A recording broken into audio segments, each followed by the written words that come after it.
Afternoon again, just giving you a general update in my progress with my guitar build. This is what we have so far. This is the back. I've yet to paint it, and this is the neck, and I'll go through detail and explanation of why I've done what I've done in a minute.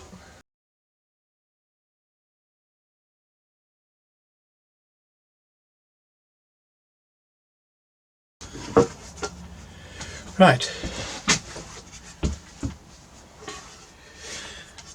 now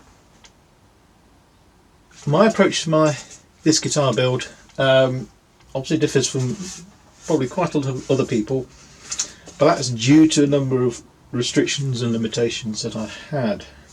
There are some beautiful guitar builds out there with some beautiful wood and machinery to assist in making the best of these. I don't have any of those.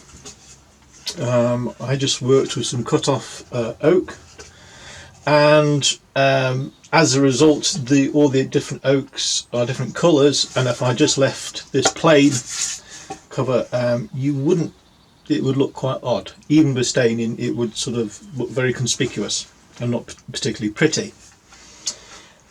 I also paint oils, so I thought I'd cover the whole thing with some white gloss and then actually paint a scene on it. Now, I was inspired by last year's winner of the Great Gutar Build off, when she used the pickup as part of the nose. Now that sort of sparked my inspired me to sort of think of how things I could do, and so this design, as you can see, is a country scene.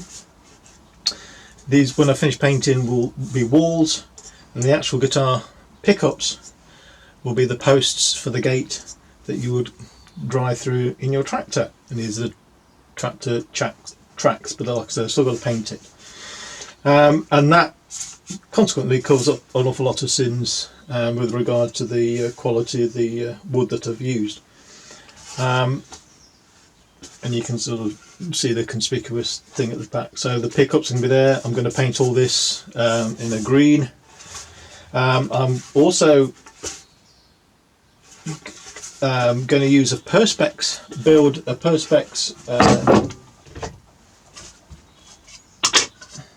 bridge. I'm going to use a nice thick sheet of Perspex, and the reason for that is, again, because of the picture.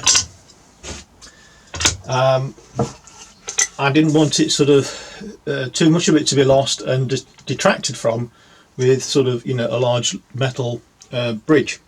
So using Perspex and nice and polished up, it'll be see-through, and so you can see that, and that's why I've equally gone through not very cleanly, but I'm going to have the strings go through the body. So again, there's a minimal amount of sort of hardware here that will detract from the painting, and that's what I'm going to do the same for the little tray of bits here. Well, I've taken a Telecaster style guitar cover, and this is for my Telecaster I already own, and an old one which I've replaced. That's what's got me started, and I've got a Perspex one here that I'll panel, and we'll sort of ultimately fit over that, and everything will be attached to it. But again, it's to minimise the detraction from the painting itself. Now the neck, I again don't have yet the technology or confidence to build my own, so I bought a neck, and it had a big square head to it, so I could fashion it my own way. And what the design I've gone for is sort of with the green to go with the country theme, but a leaf, a nice sort of leaf sort of in carving, and I've put in there, I don't know if you can see too clearly, there we go, what is a shape made by a caterpillar and that's an S and a G, which is for my building. I've got a record label called Soloson Records Studio, Soloson Studios, and now Soloson Guitars. But again, with the country theme, I thought I'd have a caterpillar eat out the S and the G, and it is sort of goes all the way through the body. Yeah, there you can see.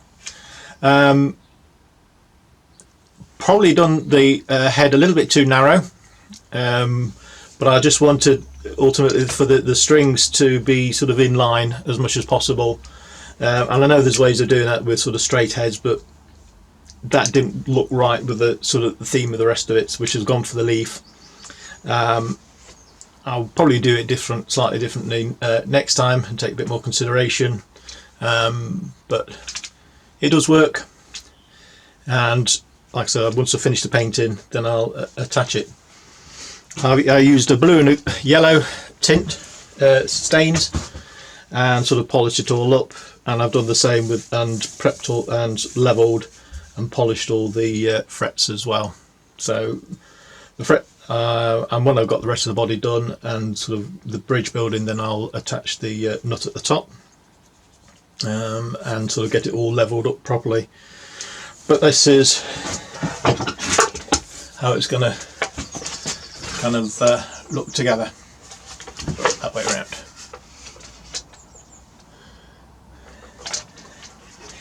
So yeah, it's a slightly different build, working within the limitations of the technology and experience I've got, but sort of making something that is quite different. Like I said, there's a lot of very talented and beautiful guitar builds out there, and I can't possibly compete on the same sort of direct competition, so I have to be a little bit sneaky and go for something that is sort of left of field and a bit more unique and charming, and this is the approach I've gone for. Rightly or wrongly, this is what I'm doing. So my plan is to finish off the painting, so the front and back, and then I can then start putting it all together. Pickups I've chosen are Stratocaster types, again for no other reason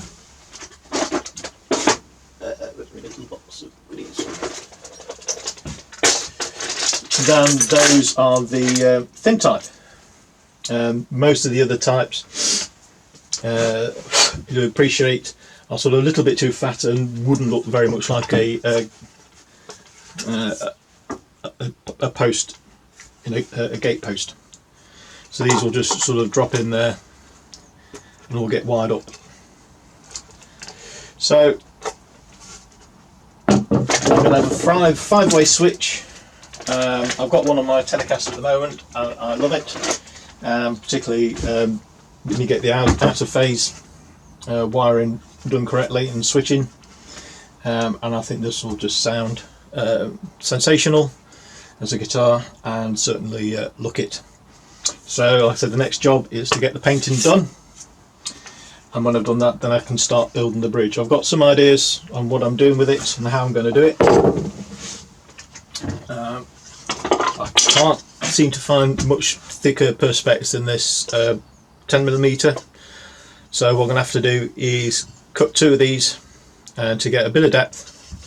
I'm then going to have little smaller sections which will act like the individual rests for each of the strings. I'm going to install a nut and a bolt onto those so they can be raised up and down, but because of the nature of the perspex, I'm going to have it a little bit rough, and so you can slide backwards and forwards across the edge, so you can get the intonation from the 12th fret.